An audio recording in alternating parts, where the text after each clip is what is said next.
അസ്സലാമു അലൈക്കും വറഹ്മത്തുള്ളാഹി വബറകാതുഹു. ബിസ്മില്ലാഹിർ റഹ്മാനിർ റഹീം. ഇന്നൽ ഹംദലില്ലാഹ് നഹ്മദുഹു വനസ്തഈനുഹു വനസ്തഗ്ഫിറുഹു വനുഅ്മിനു ബിഹി വനതവക്കലു അലൈഹി വനഊദു ബില്ലാഹി മിൻ ശുറൂരി അൻഫുസിനാ വമിൻ സയ്യിആതി അഅ്മാലിനാ. മൻ യഹ്ദിഹില്ലാഹു ഫലാ മുളില്ല ലഹു വമൻ യുളിൽ ഫലാ ഹാദിയ ലഹു. وأشهد أن لا إله إلا الله وحده لا شريك له وأشهد أن محمدا عبده ورسوله أرسله بالهدى ودين الحق ليظهره على الدين كله ولو كره المشركون. اللهم صل على محمد وعلى آل محمد كما صليت على إبراهيم وعلى آل إبراهيم إنك حميد مجيد. اللهم بارك على محمد وعلى آل محمد كما باركت على إبراهيم وعلى آل إبراهيم إنك حميد مجيد. أما بعد فإن خير الحديث كتاب الله وخير الهدي هدي محمد صلى الله عليه وسلم وشر الأمور محدثاتها وكل بدعة ضلالة. أعوذ بالله السميع العليم من الشيطان الرجيم. ألم يئن للذين آمنوا أن تخشى قلوبهم لذكر الله وما نزل من الحق ولا يكونوا كالذين أوتوا الكتاب من قبل فطال عليهم الأمد فقست قلوبهم وكثير منهم فاسقون. اعلموا أن الله يحيي الأرض بعد موتها قد بينا لكم الآيات لعلكم تعقلون. വേദിയിലുള്ള കാരണവന്മാരെ, സഹപ്രവർത്തകരെ, വേദിയിലും സദസ്സിലുമുള്ള സഹോദരന്മാരെ, സഹോദരികളെ, സഹപ്രവർത്തകരെ, അള്ളാഹുവിൻ്റെ അനുഗ്രഹത്താൽ ഇവിടെ ഇങ്ങനെ ഒരു നവോത്ഥാന പ്രവർത്തനത്തിൻ്റെ ഭാഗമായി സംഘടിപ്പിക്കുന്ന ഈ പരിപാടിയിൽ ഭാഗവാക്കുവാൻ സാധിച്ചതിൽ സർവശക്തനായ റബ്ബിനെ സ്തുതിക്കുകയും ഇതിൽ ഭാഗവാക്കാകുവാൻ എനിക്ക് ക്ഷണം നൽകിയ പ്രവർത്തകരെ ഞാൻ അഭിനന്ദിക്കുകയും ഇതെല്ലാം ഒരു സൽക്രമമായി അള്ളാഹു സ്വീകരിക്കുമാറാവട്ടെ എന്ന് പ്രാർത്ഥിക്കുകയും ചെയ്തുകൊണ്ട് ബിസ്മില്ലാഹിർ റഹ്മാനിർ റഹീം എന്ന അള്ളാഹു നാമത്തിൽ ഇതിൻ്റെ ഔപചാരികമായ തുടക്കം കുറിച്ചതായി അറിയിക്കുന്നു. ഇത് പറയുമ്പോൾ നമ്മളൊരു നവോത്ഥാന സമ്മേളനം നടക്കാനിരിക്കുന്നു. അതിൻ്റെ പ്രചരണ ഭാഗം കൂടിയായിട്ടാണ് ഇത് നടക്കുന്നത്. അതോടുകൂടി തന്നെ കഴിഞ്ഞുപോയ നവോത്ഥാന നായകന്മാരെ അനുസ്മരിക്കുകയും അവരുടെ ചരിത്രത്തിൽ നിന്ന് ഗുണപാഠം ഉൾക്കൊള്ളുകയും ചെയ്യുക എന്നതും ഇതിൻ്റെ ഒരു ഉദ്ദേശത്തിൽപ്പെട്ടതാണ് എന്നുള്ളത് മനസ്സിലാക്കിയിരിക്കും. അവിടെ അതിന് കാര്യങ്ങളെല്ലാം സംസാരിക്കാൻ പ്രഗത്ഭന്മാരായ പ്രാസംഗികന്മാരവിടെയുണ്ട്. ഞാൻ അധികം ഒന്നും നീട്ടി പറയുന്നില്ല. നമ്മുടെ ഈ പ്രസ്ഥാനം കേരളത്തിൽ അറിയപ്പെടുന്ന മുജാഹിദ് പ്രസ്ഥാനം, കേരളത്തിൽ മുജാഹിദ് പ്രസ്ഥാനം എന്നാണ് അറിയപ്പെടുന്നത്. ഈ മുജാഹിദ് പ്രസ്ഥാനം കേരളത്തിൻ്റെ പുറത്ത് വേറെ പല പേരിലും അറിയപ്പെടുന്നുണ്ട്. ഇന്ത്യയുടെ മറ്റു ഭാഗങ്ങളിലൊക്കെ അഹ്ലുൽ ഹദീസ്, ഉറുദുവിൽ പറയുമ്പോൾ അഹ്ലേ ഹദീസ് എന്ന് ചരിച്ച് പറയും. ഉറുദു ഭാഷയിൽ ഹദീസിൻ്റെ ആളുകൾ എന്നൊക്കെയാണ് അറിയപ്പെടുന്നത്. അത് ഹദീസിൻ്റെ ആളുകൾ എന്നൊക്കെയാണ് ഈ പ്രസ്ഥാനം അറിയപ്പെടുന്നത്. അവിടെ നിന്ന് അങ്ങോട്ട് വിദേശത്തേക്ക് പോയാൽ പല പേരുകളിലും അറബി നാടുകളിൽ അറിയപ്പെടുന്നു. അൻസാർ സുന്നത്തുൽ മുഹമ്മദിയ എന്നാണ് ഇവിടെ. അതൊക്കെ ഈജിപ്തിൽ പോയാൽ കേൾക്കുക. ഇങ്ങനെ പല നാടുകളിലും പല സംഘടനകളും പ്രവർത്തിച്ചുകൊണ്ടിരിക്കുന്നുണ്ട്. പക്ഷേ ഈ സംഘടനകളെല്ലാം പ്രവർത്തിക്കുന്നത്, ആ സംഘടനയാണ് ഇവിടുത്തെ ഇസ്ലാം, അതിൽ അംഗത്വം കെട്ടോടുകൂടിയ എല്ലാം മുസ്ലിമായി അതോടുകൂടി സ്വർഗത്തിൽ പോകാമെന്ന് വിചാരിച്ചിട്ടല്ല. അത് ഇവിടെ ഇസ്ലാമാണ് നമ്മുടെ അടിസ്ഥാനം, അടിത്തറ ഇസ്ലാമാണ്. അതിൻ്റെ അടിസ്ഥാന പ്രമാണം പരിശുദ്ധ ഖുർആനാണ്. ആ ഖുർആൻ ജീവിതത്തിൽ പകർത്തി കാണിച്ചു തന്നത് റസൂൽ സല്ലല്ലാഹു അലൈഹി വസല്ലമയാണ്. അതാണ് അടിസ്ഥാനം. പക്ഷെ അതിൽ നിന്ന് മുസ്ലിമുകൾ അകന്നു പോകുമ്പോൾ ഇനി പുതിയ പ്രവാചകൻ വരാനില്ല, പുതിയ റസൂൽ വരാനില്ല, പുതിയ വേദഗ്രന്ഥം ഇറങ്ങാനില്ല. പക്ഷേ മുഹമ്മദ് മുസ്തഫ സല്ലല്ലാഹു അലൈഹി വസല്ലമിൻ്റെ അതേ മാർഗം സ്വീകരിച്ചുകൊണ്ട് ആ ഖുർആന്റെ വെളിച്ചത്തിലേക്ക് നാം ജനങ്ങൾ ക്ഷണിക്കുക. അതാണ് നമ്മുടെ നവോത്ഥാനം. അപ്പോൾ അതിലേക്ക് ക്ഷണിക്കുവാൻ അതിന് പറ്റിയ ഒരു സംഘടന ഉണ്ടാക്കി ആ സംഘടന അതിൻ്റെ പ്രവർത്തനത്തിലെല്ലാം ഭാഗമാക്കായി ഇങ്ങനെ സംഘടിപ്പിക്കുന്നു. അതല്ലാതെ വ്യക്തികൾക്ക് മറ്റോ അല്ലെങ്കിൽ ഏതെങ്കിലും പ്രാദേശിക സംഘടനകൾക്കോ ഇങ്ങനെയൊക്കെ ഒന്നായി സംഘടിപ്പിക്കാൻ കഴിയില്ല. അപ്പോൾ അതിൻ്റെ ഒരു സമ്മേളനം കേരള അടിസ്ഥാനത്തിൽ നടക്കാനിരിക്കുന്നു. അത് നമ്മൾ കഴിഞ്ഞ കൊല്ലം നടത്തേണ്ടതായിരുന്നു. പക്ഷേ അത് ഇക്കൊല്ലത്തേക്ക് മാറ്റി. ഇക്കൊല്ലം എന്ന് പറഞ്ഞാൽ നമ്മൾ 23-ലേക്കാണ് ആദ്യം മാറ്റിയത്. 23-ലേക്ക് മാറ്റി.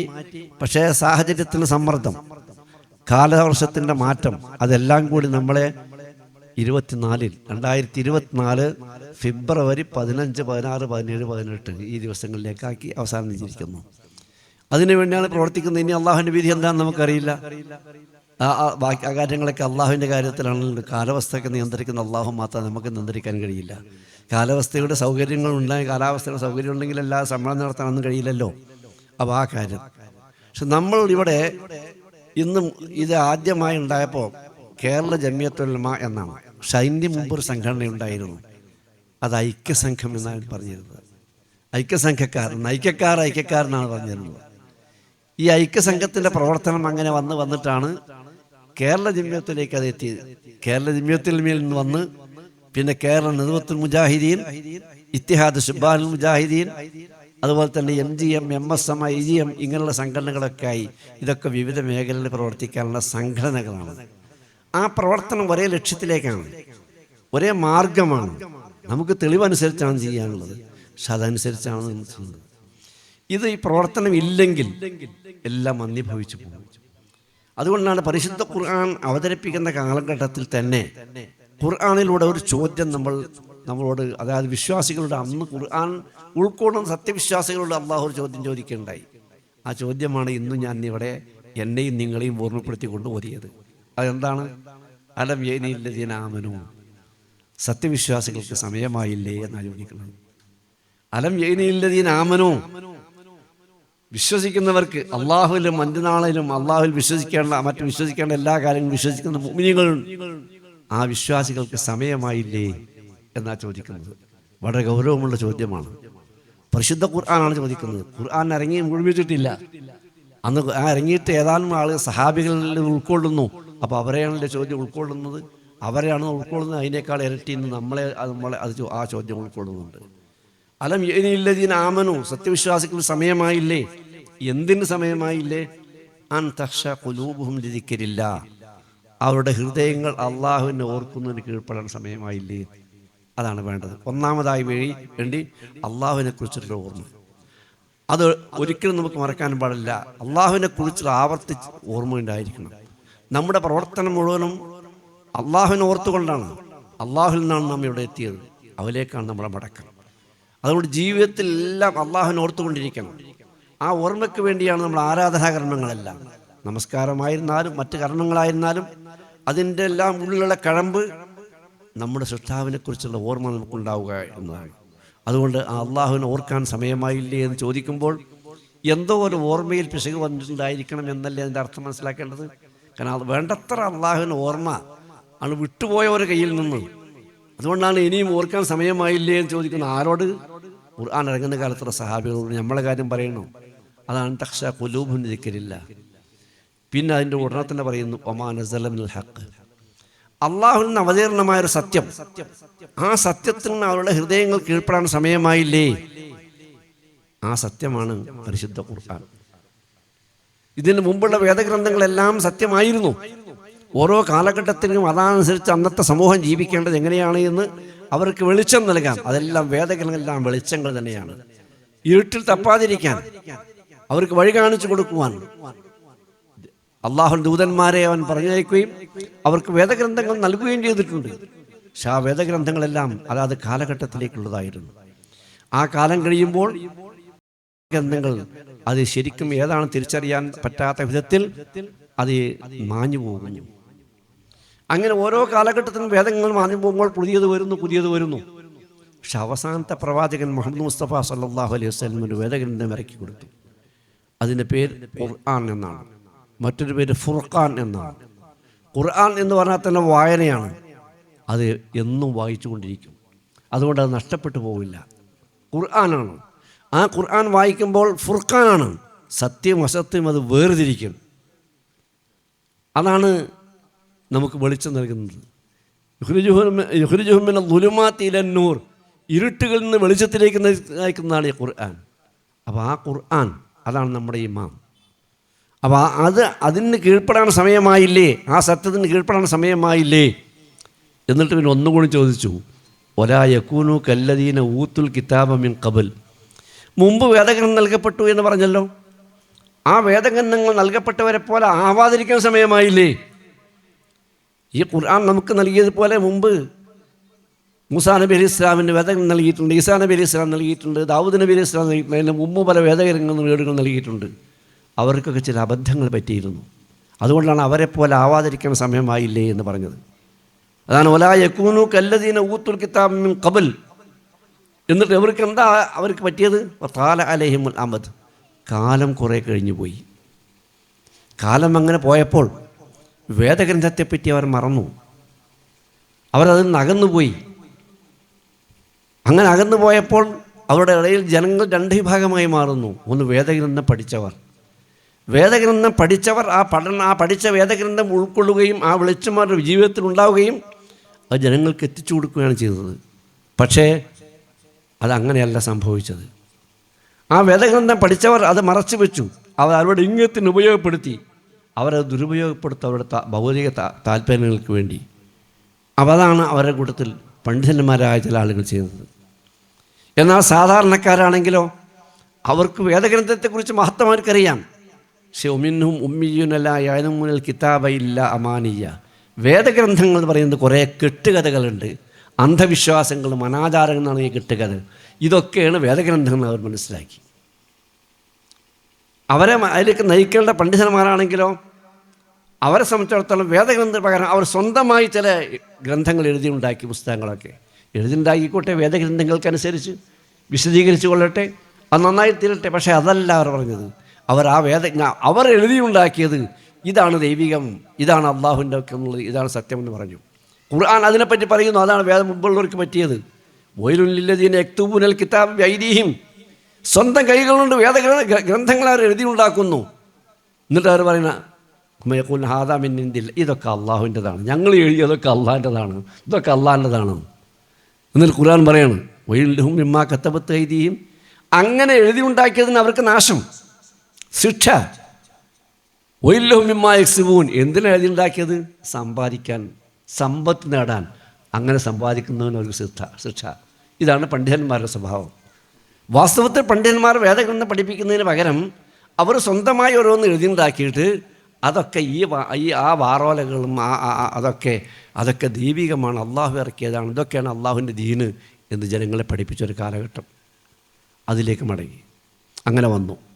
അങ്ങനെ വന്നാൽ അവരെ വീണ്ടും വേദഗ്രന്ഥം തിരിക്കണം. അതാണ് ചോദിക്കുന്നത്, ഇതിന് കീഴ്പ്പെടാൻ സമയമായില്ലേ?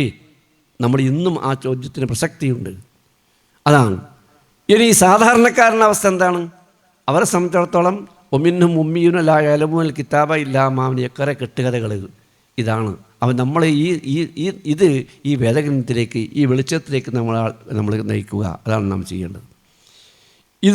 ഇത് വന്നാൽ സമൂഹത്തിന് നവോത്ഥാനം ഉണ്ടാകും. അതാണ്. ഇങ്ങനെ അന്ന് അതപ്പതിച്ച് പോയാൽ എന്താണ്? അവർ കുറേ താലാലയമുല്ല മത് ഇപ്പോൾ കസത്ത് കുലൂബുഹും, അവരുടെ ഹൃദയം മരവിച്ച് പോകും. പിന്നെ എന്ത് പറഞ്ഞാലും അവന് കിടക്കില്ല. എന്ത് പറഞ്ഞാലും അവരുടെ മനസ്സിന് പരിവർത്തനം വരില്ല. എന്താണ് ഉള്ളിലേക്ക് ഉൾക്കൊള്ളാൻ കഴിയില്ല. അതിൻ്റെ അനന്തരഫലം കസത്ത് കുലൂബുഹും കസീറും മിന്നും ഫാസിഖൂൻ, ആ സമൂഹത്തിലെ അധികം ആളുകളും അധർമ്മകാരികളായി, തമ്മാടികളായി മാറും. കുടിയന്മാരും മറ്റ് ലൈംഗികമായ അരാജകത്വത്തിലേക്കും സാമ്പത്തികമായ അധാർമികതയിലേക്കും മൂക്കുകുത്തി വീഴുന്ന അധാർമികളായി അവർ മാറും. ഇതാണ് മുസ്ലിം സമൂഹത്തിൻ്റെ സ്ഥിതി പല കാലഘട്ടത്തിലുണ്ടായത്. ഇങ്ങനെ കാലഘട്ടത്തിലൊക്കെ ഉണ്ടാകുമ്പോൾ ആ കാലഘട്ടത്തിലൊക്കെ നവോത്ഥാന നായകന്മാർ അള്ളാഹു നിയോഗിക്കും. പക്ഷേ പുതിയ പ്രവാചകന്മാരല്ല, പുതിയ മുർസലീങ്ങളല്ല. വേദഗ്രന്ഥത്തെ തിരിച്ചുകൊണ്ടിരുന്ന പണ്ഡിതന്മാർ, പ്രവാചകന്മാരുടെ അനന്തരാവകാശികൾ. അവർ പാണ്ഡിത്യത്തിലാണ്, സ്വത്തിലല്ല അവകാശികൾ. അങ്ങനെയുള്ള പണ്ഡിതന്മാർ ഓരോ കാലഘട്ടത്തിലും വന്നിട്ടുണ്ട്. ആ പണ്ഡിതന്മാരുടെ ആ വെളിച്ചത്തിലാണ് നമ്മൾ വന്നത്. ഇവിടെ ഐക്യസംഘം എന്ന് ഞാൻ പറഞ്ഞല്ലോ. ഈ ഐക്യസംഘത്തിൽ ഇവിടെ വരാൻ തന്നെ ഇതിൽ ഈജിപ്തിലുണ്ടായിരുന്ന ഒരു നവോത്ഥാന പ്രസ്ഥാനം ഉണ്ടായിരുന്നു, സെയ്ദ് റഷീദുള്ള. അങ്ങനെ നമ്മളിവിടേക്ക് എത്തുന്നത് റഷീദുള്ളയുടെ പ്രവർത്തനങ്ങൾ. അദ്ദേഹം അവരുടെ ഒരു മാസിക അൽമനാർ എന്ന പേരിൽ അറബി മാസിക ഇറക്കിയിരുന്നു. ആ മാസികയാണ് ഈ ഭാഗത്തൊക്കെ ഇങ്ങനെ ഒറ്റപ്പെട്ട ചില പ്രതികൾ. സാധാരണ ദൈനംദിന മാസം കിട്ടുമൊന്നുമില്ല, എപ്പോഴെങ്കിലും ഒരു പ്രതി ഒരു ലക്കമാണ് കിട്ടുക. അങ്ങനെ കിട്ടി.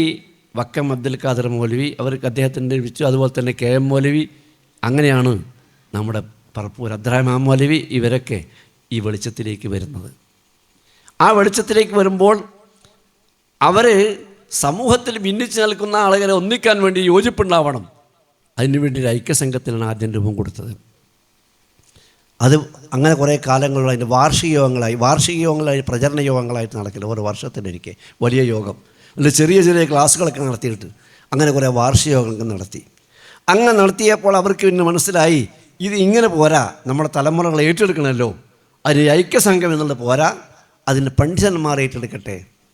അങ്ങനെയാണ് പണ്ഡിതന്മാരെ, ഇവിടുത്തെ അന്നത്തെ പണ്ഡിതന്മാരൊക്കെ വിളിച്ചു കൂട്ടിയിട്ട് പണ്ഡിതന്മാർക്ക് ഒരു സംഘടന ഉണ്ടാവണം. അന്ന് സ്ഥിതി ആലോചിക്കണം, അന്ന് സമൂഹത്തിൻ്റെ സ്ഥിതി, പണ്ഡിതന്മാർക്ക് സംഘടന ഉണ്ടാവണം. പക്ഷെ പണ്ഡിതന്മാരെന്ന് പറഞ്ഞാൽ അന്ന് ഈ കെട്ടുകഥകളും മറ്റും വിശ്വസിക്കുന്ന കുറേ ആളുകൾ അത് തങ്ങൾ എന്തൊക്കെ ഉണ്ടാക്കിയത് അതൊക്കെയാണ് മതത്തിൻ്റെത് തെളിവുകൾ എന്ന് പറഞ്ഞു കൊടുക്കുന്ന പണ്ഡിതന്മാർ.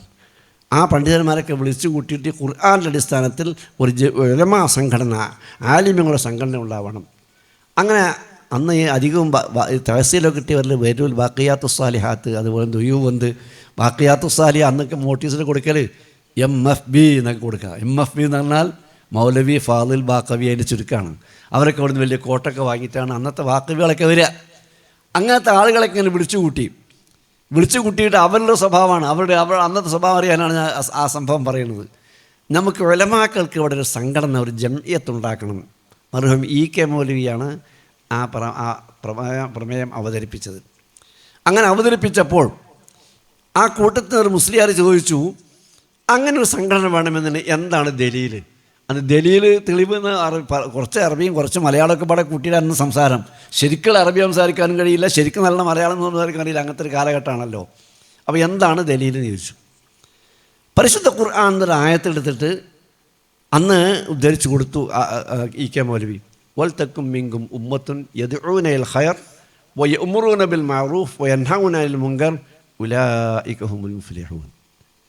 നിങ്ങൾ എന്നൊരു സമൂഹം ഉണ്ടാവണം, അല്ലെങ്കിൽ നിങ്ങളുടെ സമുദായം ആയിത്തീരണം.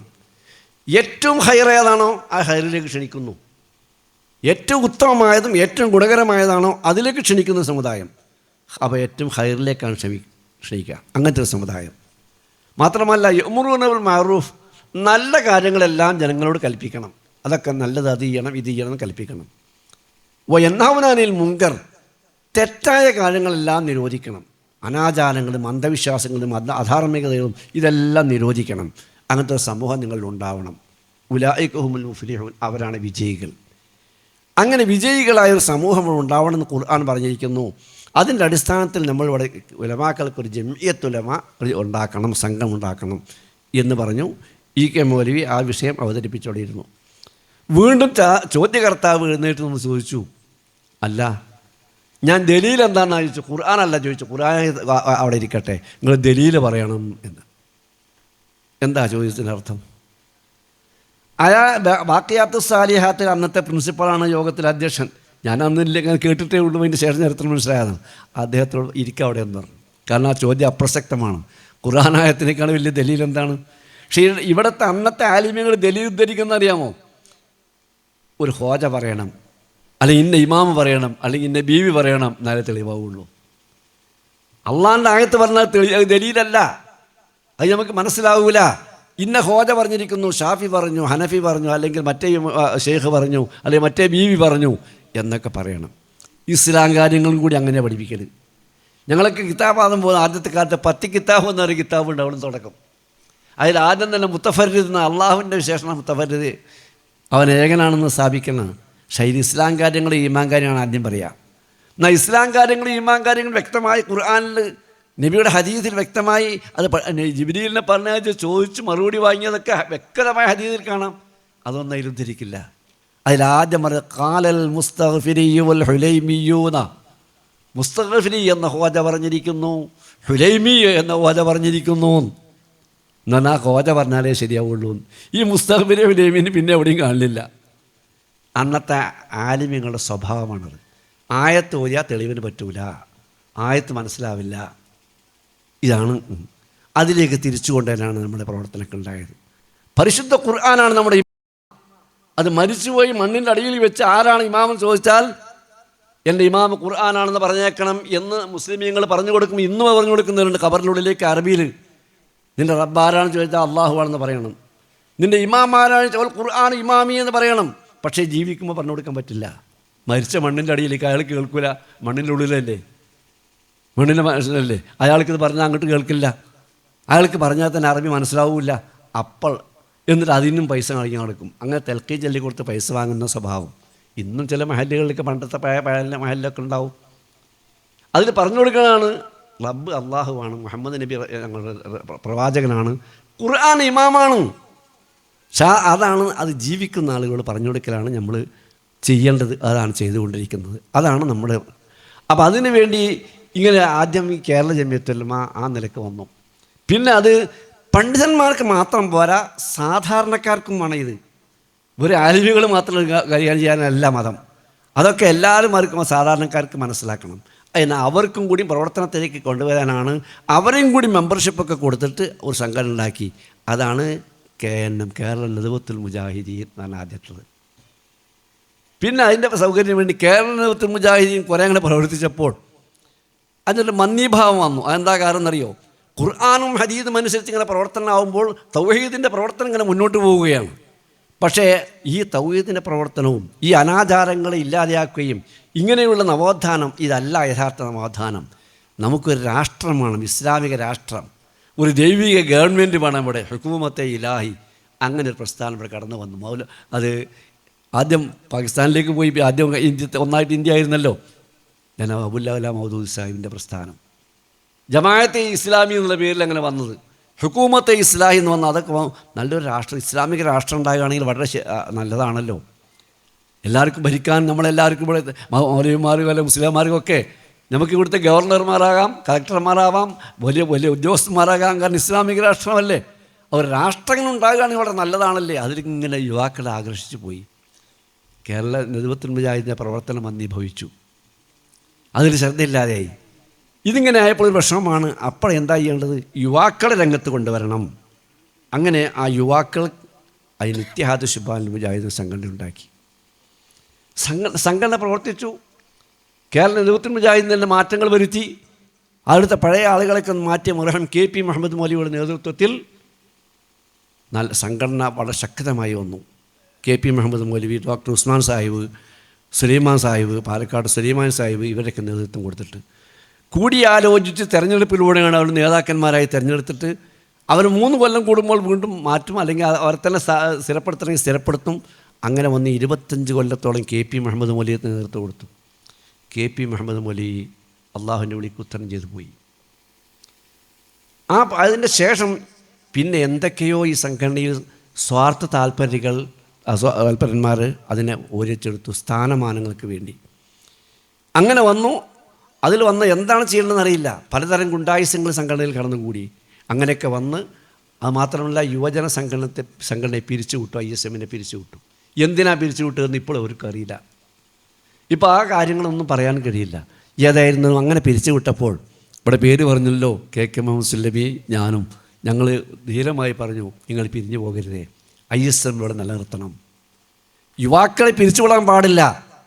ആ യുവാക്കളുടെ സംഘടന നിലനിർത്തി. അത് വന്നു. അതിൻ്റെ നേരെ പ്രവർത്തനങ്ങൾ ശക്തമായി വന്നു. പിന്നെ സ്വത്തിൻ്റെ കാര്യത്തിൽ കേസും കൂട്ടമൊക്കെ ആയിട്ട് വർഷങ്ങൾ 10-15 വർഷങ്ങളങ്ങനെ കഴിഞ്ഞു. അങ്ങനെ കഴിഞ്ഞപ്പോൾ ഒരു പേരിൽ 2 സംഘടന പാടില്ല. അതുകൊണ്ട് നിങ്ങളുടെ സംഘടന ഒന്ന് അടയാളപ്പെടുത്തണം. അങ്ങനെയാണ് കേരള മർക്കസ് ദേവ നമ്മൾ അടയാളപ്പെടുത്തി പേര് കൊടുത്തത്. അതാണ് മർക്കസ് ദേവ. നമുക്ക് പഴയ അതേ ശൈലി, അതേ ആദർശം, അതിലാണ് നമ്മുടെ പ്രവർത്തനം. സ്വാർത്ഥ താല്പര്യത്തിന് വേണ്ടിയല്ല, സ്ഥാനമാനങ്ങൾക്ക് വേണ്ടിയല്ല. അതുകൊണ്ട് ആരോട് എന്തും പറയാൻ നമുക്ക് ശരിക്കും ആ കാര്യം കരുത്തുവിറ്റ് പറയാൻ സാധിക്കും. ഖുർആനാണ് നമ്മുടെ വെളിച്ചം നൽകിയിട്ടുള്ളത്. ആരാണ് ഇമാം? പരിശുദ്ധ ഖുർആൻ. ആയത്തുകൊണ്ട് ഓതിയപ്പോൾ ആരാണ് ദലീൽ? നിങ്ങൾ നോക്കായിരുന്നു. ഇപ്പോൾ ഞാൻ ഒരു സംസാരം കേട്ടു. ആ സംസാരത്തിൽ പറയുന്നത് എന്താണ് തെളിവുകൾ നോക്കി പറയാണ്. അപ്പോൾ തെളിവ് നോക്കി പറയുമ്പോൾ മുഹമ്മദ് നബി സല്ലല്ലാഹു അലൈഹി വസല്ലമന് ഈ മാരണം ബാധിച്ചിരിക്കുന്നു, ഇങ്ങോട്ട് അത്തുംപൂത്തൊക്കെ ആയി, ഇങ്ങോട്ട് അത് വലിയ തറായി, അങ്ങനെ മാരണത്തിന് പ്രചരണം കൊടുക്കണം. അത് ഇവിടുന്ന് എടുത്തുപോയതാണ്. ഈ മാരണവും മാട്ടും മാരണവും അസ്മാവിൻ്റെ മണിയൊക്കെ ഇത് നമ്മുടെ പ്രവർത്തനങ്ങൾ കൊണ്ട് ഇല്ലാതെയായിപ്പോയി.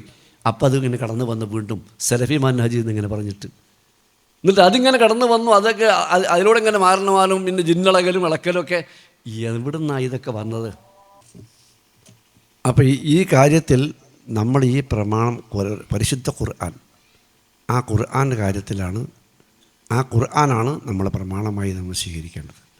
ഏതൊരു കാര്യത്തിനും എന്താണ് പരിശുദ്ധ ഖുർആൻ പറയുന്നത്, അത് മുഹമ്മദ് നബി സല്ലല്ലാഹു അലൈഹി വസല്ലം വിവരണം എങ്ങനെയാണ്, ഇതിനാണ് ഈ കാര്യങ്ങൾ നമ്മൾ ശ്രദ്ധിക്കുക. അത് നമ്മുടെ ജീവിതത്തിലുണ്ടാവുക. അതിന് സമയമായില്ല എന്നാണ് ഖുർആൻ ചോദിക്കുന്നത്. ഈ കാര്യത്തിലാണ് നമ്മുടെ പണ്ഡിതന്മാരെ സംബന്ധിച്ച് പറഞ്ഞു, മർഹം സെയ്ദ് മൗലവി, പറപ്പൂർ അബ്ദുറഹ്മാൻ മൗലവി, അതൊക്കെ ഇവർ ഈ ഖുർആൻ ഓതിയിട്ട് ഇങ്ങനെ പറഞ്ഞിട്ട് അതിൻ്റെ അടിസ്ഥാനത്തിൽ ആ ഷിർക്ക എന്ന് പറഞ്ഞിങ്ങനെ വിളിച്ചിങ്ങനെ അതതിൻ്റെ മുന്നിൽ വെച്ചിരിക്കുന്ന സമ്പ്രദായം. അബ്ദുള്ള മൗലവി, പറപ്പൂർ അബ്ദുറഹ്മാൻ മൗലവി, ഇതൊക്കെ കേൾക്കുമ്പോൾ ഇന്ന് രോമാഞ്ചം ഉണ്ടായി. അന്നത്തെ കാലം അങ്ങനെയാണ്. കാരണം പള്ളി ദർശകളുടെ വീടുകളെ അവരെ വിളിക്കുക, ഇതാ ഷിർക്ക, ഇതൊക്കെ ഷിർക്കല്ലേ, ഖുർആൻ ഇങ്ങനെ ഓരിങ്ങനെ പറയുക. ഇതാണ് അവരുടെ അന്നത്തെ ശൈലി.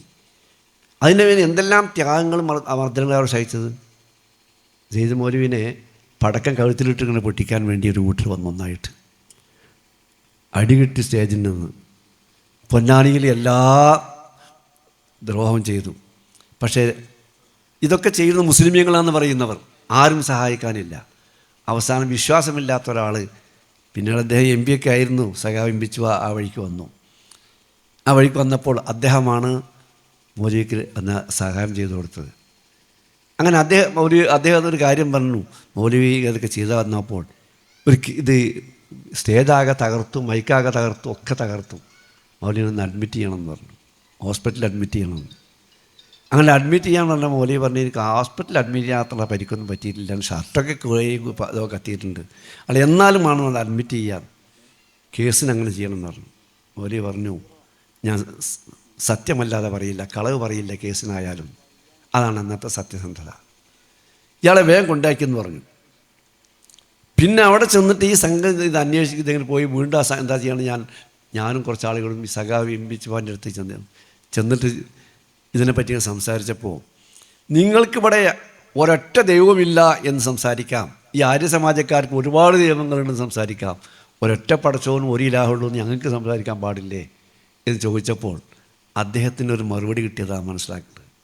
അദ്ദേഹത്തിന് പറഞ്ഞത്, ഞാൻ ചരിത്രത്തിൽ സത്യവാന്മാരുണ്ടെന്ന് കേട്ടിട്ടുണ്ട്, പക്ഷെ നിങ്ങളിടയിലായി ജീവിച്ചിരിക്കുന്നുണ്ട് എനിക്ക് തന്നെ മനസ്സിലായി.